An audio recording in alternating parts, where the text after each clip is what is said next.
Good evening mga buddy. Meron tayong dito, lamb. Kung baga, karne ng kambing. Oh. At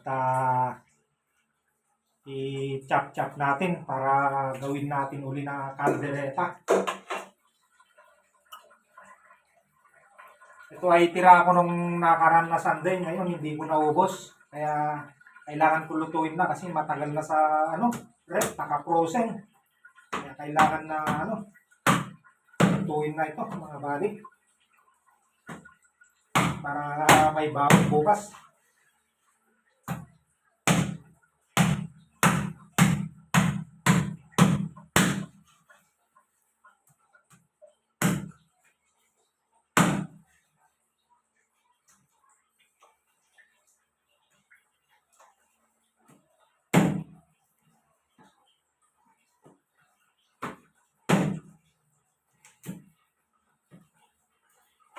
Sarap itong karne ng kambing na to dahil bata pa, hindi gano'ng matanda.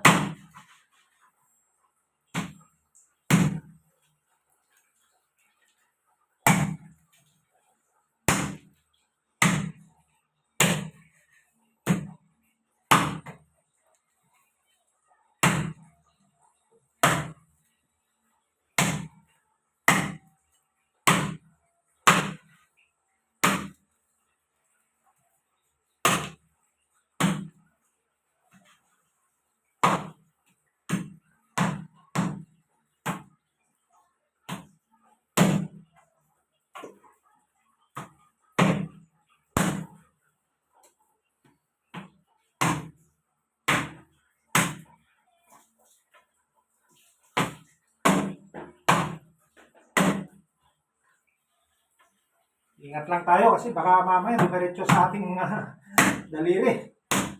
Hirap na. Hindi na natin may duduktong ng ating daliri kapag naputol.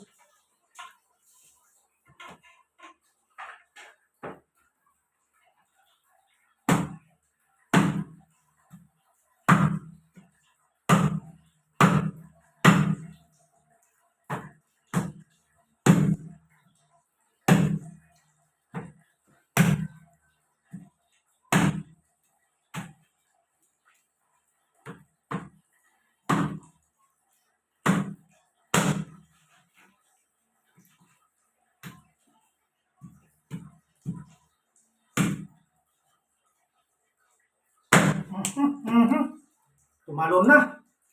Buhay pa.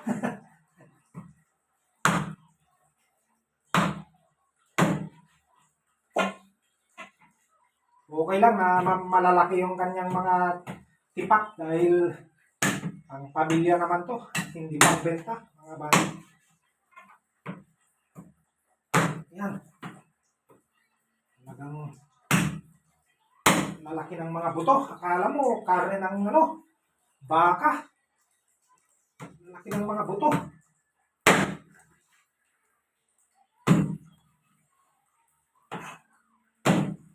Imported kasi itong kambing na to mga buddy.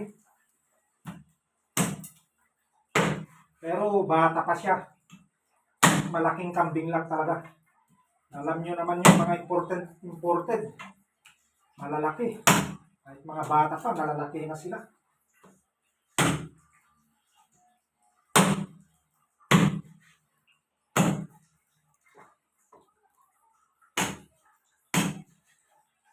Ayan, natapos din.